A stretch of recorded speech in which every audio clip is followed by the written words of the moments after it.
Conversar com o professor dos programas de pós-graduação em Ciências Econômicas e em Relações Internacionais da UERJ, Elias Jabbour. Bom dia, Elias. Bom dia, sou super feliz de estar aqui com vocês pelo convite. Bora lá, vamos bater um papo aí sobre a China, sobre as atualidades sobre daquele país. Muito obrigado pelo convite. A gente que fica feliz com a sua participação aqui, Elias. O Elias, que junto com o economista italiano Alberto Gabrielli, já lançou, na verdade, há pouco, o livro China, o Socialismo do Século XXI, pela editora Boitempo. Elias, eu primeiro queria que você falasse a respeito do porquê a China e o modelo chinês são fundamentais para discutir economia no mundo de hoje. Eu acho que é uma pergunta que se autorresponde, né? Porque a China ela está se convertendo em PIB por paridade de poder de compra na maior economia do mundo. A China ela tem um crescimento econômico, vamos dizer assim, duradouro de mais de 40 anos, ou seja, é o maior caso de crescimento acelerado da história da humanidade, né? E esse crescimento chinês ele tem provocado efeitos estruturais de demanda sobre todas as economias do mundo, ou seja, a China é uma presença constante quando o assunto é balança comercial, quando o assunto é investimento, quando o assunto projetos de longo prazo, em qualquer roda, vamos dizer assim, seja governamental, seja acadêmico, ou seja, a China ela é praticamente onipresente, né, no debate econômico internacional, ou seja, é impossível fazer uma discussão sobre economia internacional e sobre o futuro da economia internacional sem que a China compareça a essa discussão. E e o resultado disso é uma curiosidade sobre quais são as características daquele sistema econômico, né? daquela governança e daquele sistema econômico. E, em certa medida, esse livro que nós lançamos, ele tenta responder essa questão de qual que é mesmo a cara daquele sistema, o que ele tem de novo, o que ele nos apresenta, inclusive o que ele nos apresenta não somente em termos de, vamos dizer assim, de superação do chamado consenso de Washington, mas também como uma forma embrionária de uma sociedade de nível superior que nós damos o nome de socialismo, né? Então, acho que a China ela representa tanto esse contraponto ao consenso de Washington, né? Washington como, vamos dizer assim, a emergência, ainda que embrionária, de uma nova classe de formações econômico-sociais, né? Que nós chamamos no livro de socialismo de mercado, ou seja, a China ela inaugura uma nova espécie, vamos dizer assim, de experiências socialistas que deve marcar, vamos dizer assim, o futuro da humanidade para as próximas décadas e séculos, certamente. E justamente por conta dessa onipresença da China no cenário econômico mundial, como você destaca, Elias, muita coisa às vezes acaba, a gente tem aí desinformações, tem também projeções equivocadas. No final de junho, por exemplo, a incorporadora imobiliária Evergrande informou ter o equivalente a 300 bilhões de dólares em passivos. E ali muita gente, na mídia tradicional, pronunciava praticamente um apocalipse para a economia global, o que acabou não acontecendo. Como você avalia a forma com que o governo chinês lidou com essa crise? Então, assim, modéstia à parte, nós somos os primeiros aqui no Brasil a afirmar que não haveria nenhuma nova Lehman Brothers na China. Eu lembro que eu fui procurado por 3 órgãos de imprensa, da grande imprensa, jornais impressos, né, para dar uma opinião sobre a Evergrande, né, sendo que somente um deles, o Valor Econômico, acabou publicando essa minha opinião, dizendo que a solução para a Evergrande seria o surgimento de uma outra forma de propriedade no lugar dela, ou seja, a quebra dela seria uma grande oportunidade para o governo chinês inaugurar, vamos dizer assim, ou aprofundar reformas institucionais visando a mudança de esquemas de propriedade no país, ou seja, onde o setor privado estava começando a apresentar limites de funcionamento, como no caso da construção civil, formas públicas de propriedade iriam emergir a partir dessa limitação, do surgimento dessa limitação, E é exatamente isso que eu disse à época, ou seja, a Evergrande será estatizada, esse problema será rapidamente solucionado, até porque 80% das dívidas da Evergrande são com bancos estatais chineses, ou seja, o que facilita enormemente a solução do problema, né? Eu fui o único na época a falar que ia acontecer isso, né? Depois de 3 dias em que nada do que se previa estava acontecendo na China, é que se espraiou, vamos dizer assim, essa noção de que, olha, eu acho que esse caso da Evergrande não é tão grave quanto parece ser. Grave é, mas não a ponto de fazer surgir uma crise sistêmica no país, como muitos torceram e mesmo previram para o caso, né? Eu acho uma cobertura muito ruim, ou seja, enfim, a cobertura econômica sobre a China ela é muito ruim sobre todos os aspectos, né? A produção intelectual sobre a China ela é muito pobre sobre vários aspectos, né? E em cima disso eu respondo ainda que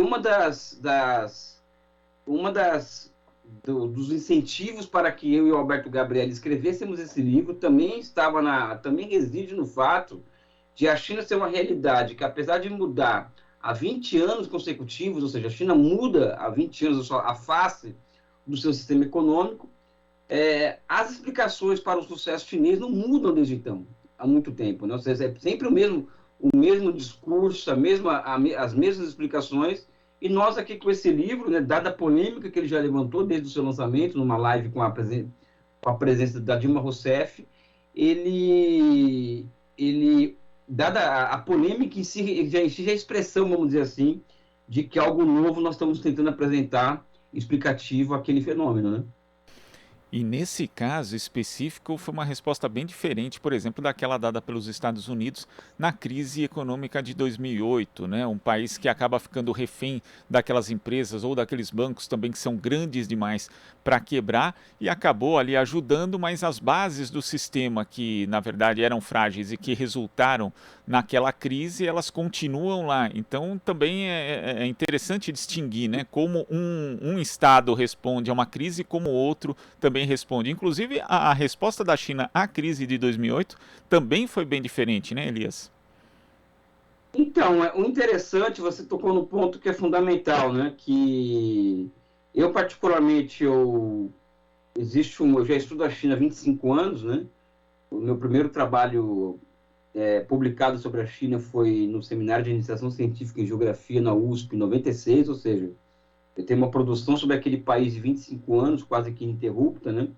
E na minha cabeça, a crise de 2008, ela se transformou em um desafio intelectual muito grande a mim. Por quê? Porque eu estava percebendo que a China reagia àquela crise com um grande pacote fiscal, até aí nenhuma novidade. O pacote fiscal, qualquer país pode aplicar um pacote fiscal se tiver um sistema financeiro capilarizado e condições institucionais para isso. A China não somente estava aplicando, vamos dizer assim, um imenso pacote fiscal, mas o que me chamou a atenção é a capacidade de coordenação que a China estava tendo para elaborar e executar milhares de projetos simultaneamente. Algo assim jamais visto na história humana. Né? Nem a União Soviética, na época áurea dos grandes empreendimentos, nem a reconstrução europeia, elas foram capazes, vamos dizer assim, de entregar, de elaborar e executar milhares de projetos simultaneamente. Então, isso passou a ser um desafio intelectual para mim, onde chego à conclusão de que as teorias tradicionais do desenvolvimento econômico estavam sendo incapazes de entregar uma explicação plausível ao processo de desenvolvimento econômico da China. Então, desde então, eu tenho aberto uma agenda de pesquisa, né, e que tem demonstrado que a China é uma dinâmica econômica nova. Ela inaugura novas regularidades, novos marcos, vamos dizer assim, a necessidade, inaugura necessariamente a necessidade, desculpa, de fundar novos marcos conceituais e teóricos, porque se a realidade muda, a teoria também tem que mudar, vamos dizer assim, né? Então, a China é um desafio intelectual que eu acho não sei se você está de acordo comigo ou quem está nos assistindo, a China é o maior desafio teórico a qualquer cientista social no mundo de hoje, porque demanda o surgimento de um novo marco conceitual categorial para entender a China, ou seja, a partir da reação à crise de 2008, que foi, vamos dizer assim, um marco na história recente da história dos processos comparados de desenvolvimento, né? E dentro dessa discussão sobre um novo marco teórico, né, você falou a respeito da questão da Evergrande ali, que também ela remete a uma outra questão que é a propriedade privada na China, né, que ela deixa de ter sentido principalmente nesse setor dessa incorporadora, que é o setor imobiliário.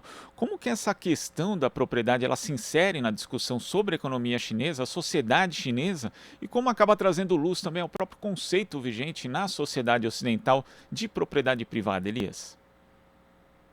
É, é, uma das premissas com as quais eu tenho trabalhado nas minhas elaborações sobre a China é de que o país, a China, não conseguiria fazer o que eles fazem, ou seja, entregar o que eles estão entregando à sua sociedade e à humanidade, se a China não tivesse como base fundamental da sua economia a grande propriedade pública dos meios de produção, né? E a grande propriedade pública do sistema financeiro. Ou seja, nenhuma economia capitalista no mundo teria capacidade de coordenar, vamos dizer assim, um processo de desenvolvimento daquela monta sendo baseada na propriedade privada, né? Então, a China tem essa característica que a distingue, né? Além do fato da China ter uma espécie de poder político completamente diferente dos países ocidentais, ou seja, a China ele é um país onde o poder ele não é exercido por meia dúzia de bilionários, né, que submetem o Estado, vamos dizer assim, aos seus interesses particularistas, né? Ou seja, a China é uma outra estrutura de poder, né, que possibilita e dá margem de manobra, vamos dizer assim, ao país, né, a enfrentar desafios assim, e entregar soluções, mesmo que sejam as mais doloridas possíveis. O que eu estou dizendo com isso?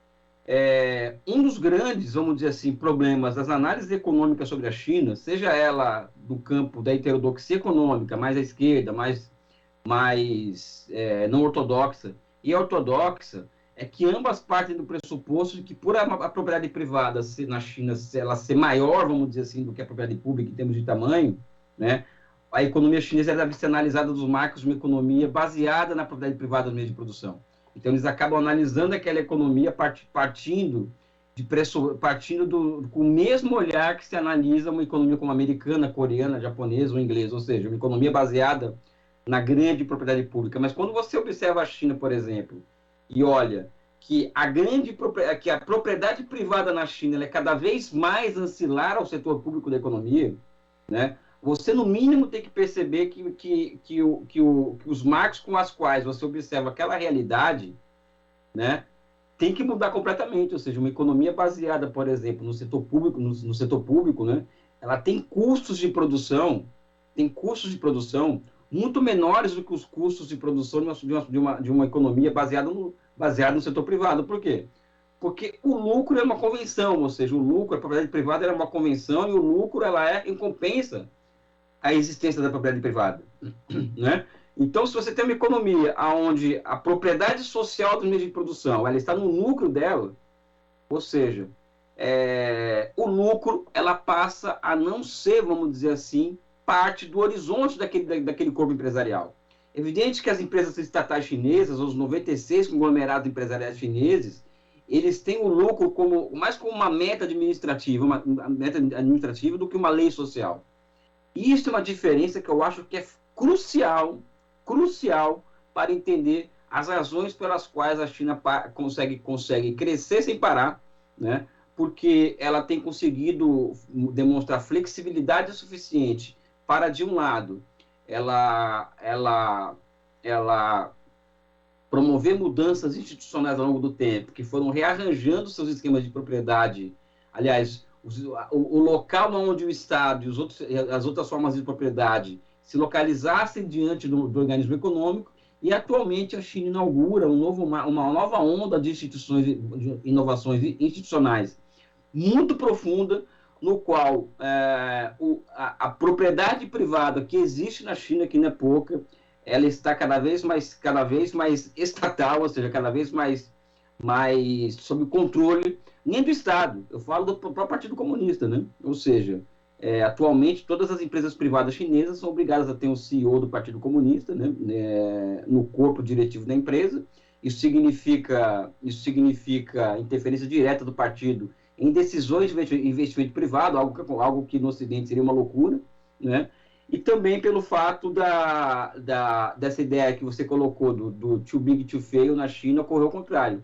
Quanto maior é uma empresa privada, maior será o escrutínio pelo qual o Estado irá regular a sua presença na economia. Ou seja, a China é um caso completamente diferente assim, de desenvolvimento a ser estudado. E repito aqui, basicamente esse tipo de economia de novo tipo, né, vamos dizer assim, que tanto eu quanto o Alberto Gabriele procuramos decifrar nesse livro lançado pela editora Boitempo, China, o Socialismo do Século XXI. E vocês descrevem ali no livro como que a China se moveu, né, de um planejamento central para outro, né, para esse que é baseado na geração de valor, que também tem ali a sua base no mercado. Como que se dá, em linhas gerais, essa transição, Elias? Cara, isso é muito interessante. É algo tão interessante isso, porque é aí que se encontra a busilhos da questão, né? Por quê? Porque nós aprendemos, aliás, as pessoas até hoje escrevem com muita tranquilidade, até altos especialistas em China dizem o seguinte: olha, a China transita de uma economia centralmente planificada para uma economia de mercado. Então, o planejamento econômico ele é visto como algo ancilar, algo que não existe, ou é algo para inglês ver e tal. Só que tanto eu quanto o Alberto, nós chegamos assim, à conclusão de que a China, ela em 78, ela pede permissão, ou seja, ela passa a fazer parte do mundo capitalista, né? E ela passa a fazer parte do mundo capitalista em um momento muito interessante do capitalismo, que é quando a financiarização passou a ser a dinâmica de acumulação dominante no mundo. Pois bem, a financiarização, como uma das características dela, foi trazer muito mais instabilidade ao mundo, ou seja, vocês podem perceber que as crises financeiras elas são cada vez menos espaçadas ao longo do tempo e cada vez mais violentas, e a China passou a fazer parte disso, né? Desse mundo marcado por essa característica. Nesse sentido, nós colocamos dois movimentos que os chineses fazem ali, que é o que nós chamamos de surgimento de novas formas históricas de planificação econômica, né? O primeiro foi o quê? Foi preparar o seu corpo empresarial para um mundo em que a China faz parte, ou seja, para um mundo onde o capitalismo é dominante e que as regras do capitalismo prevaleciam. Então, essas empresas chinesas, que seriam o que hoje são esses 96 conglomerados empresariais estatais, eles deveriam obedecer. Ou seja, todas aquelas empresas de modelo soviético, elas foram praticamente desmontadas e ao lugar delas surgiram empresas estatais, né, amplamente orientadas ao mercado. Daí que nós chamamos que a China transita de uma economia centralmente planificada para uma economia baseada na geração de valor e orientada ao mercado, né? Ou seja, mas não deixou de ser planificada, né? E os motivos são vários para isso daí, né? Um exemplo que nós trazemos aqui é o seguinte: é que eles conseguem, os chineses, operar nesse mundo capitalista altamente instável, né?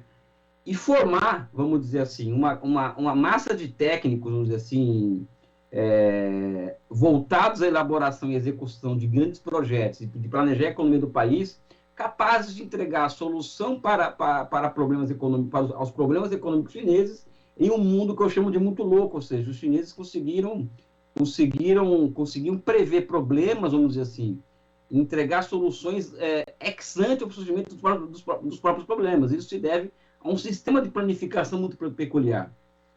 Nós acreditamos que a planificação, que o planejamento econômico, ele é o grande fato político do século XX, econômico quer dizer, e continua sendo no século XXI.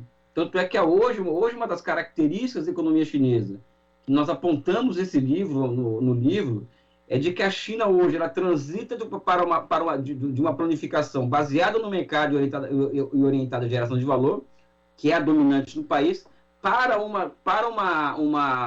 planejamento cada vez mais baseado em grandes projetos, né? Um exemplo disso são os 40 mil quilômetros de trens de alta velocidade entregues nos últimos 20 anos no país, o projeto do 5G, o Made in China 2025, ou seja, a China é um país cada vez mais baseado, o seu planejamento é cada vez mais baseado, vamos dizer assim, em grandes projetos, ou seja, a China tem inaugurado ao longo do tempo formas históricas de planificação econômica que eu acho que devem ser decifradas por nós aqui no Brasil e aos interessados em entender como que aquela economia funciona, né? E esse modelo único da China tem essa planificação, esse planejamento, aliás, que são palavras demonizadas aqui no Brasil, quase. Tem também a propriedade pública, mas outro fator que vocês destacam no livro aqui, Elias, é a capacidade da China de controlar ativos e fluxos de renda por meio da tributação e autoridade reguladora. Isso acaba ajudando também demais a China a navegar nesse mundo capitalista que é instável e financiarizado, como você ressaltou?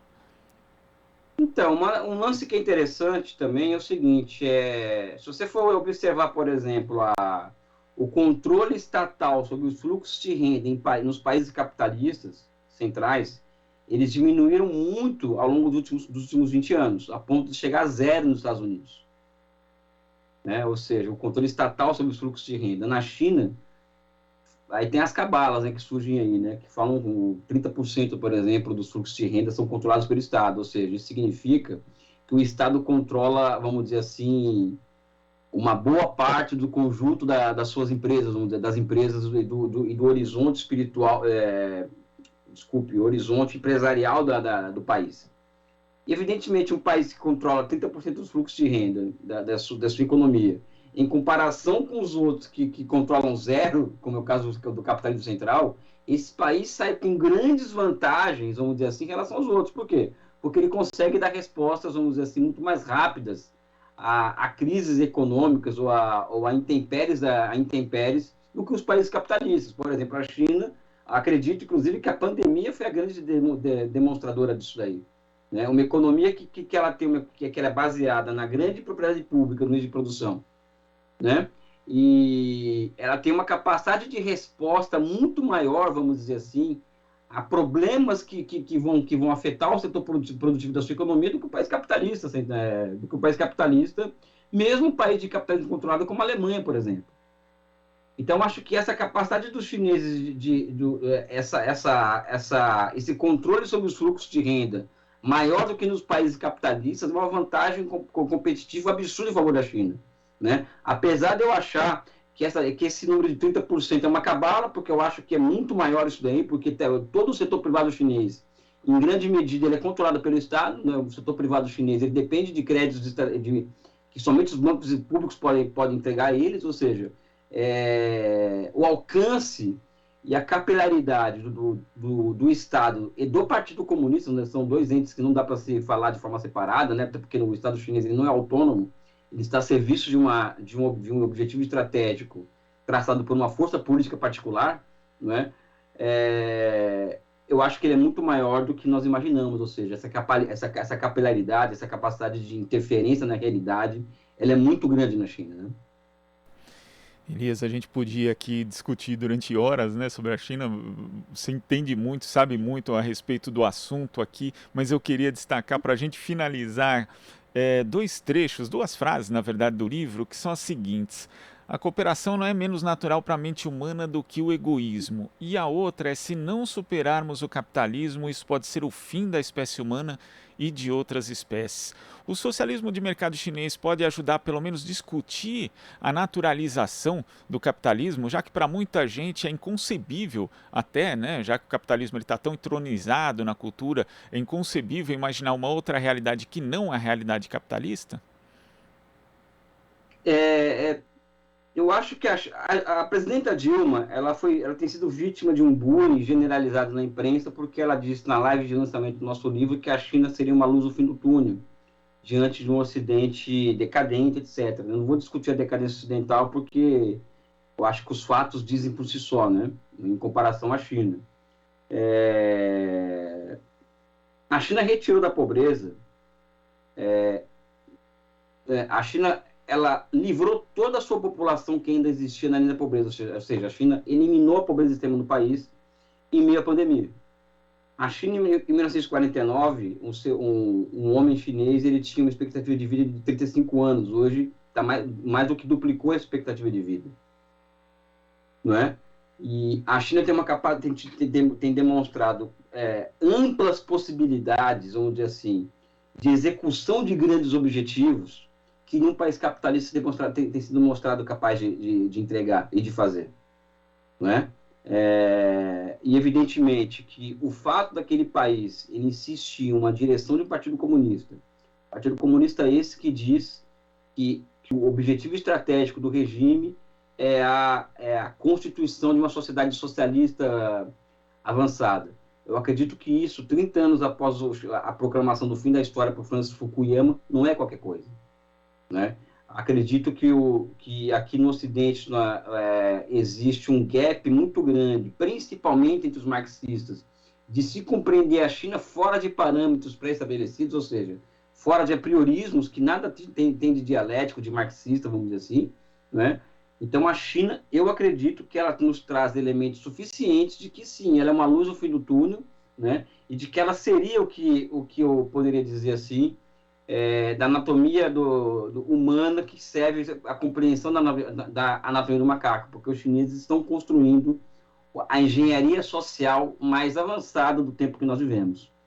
Obrigado pela oportunidade.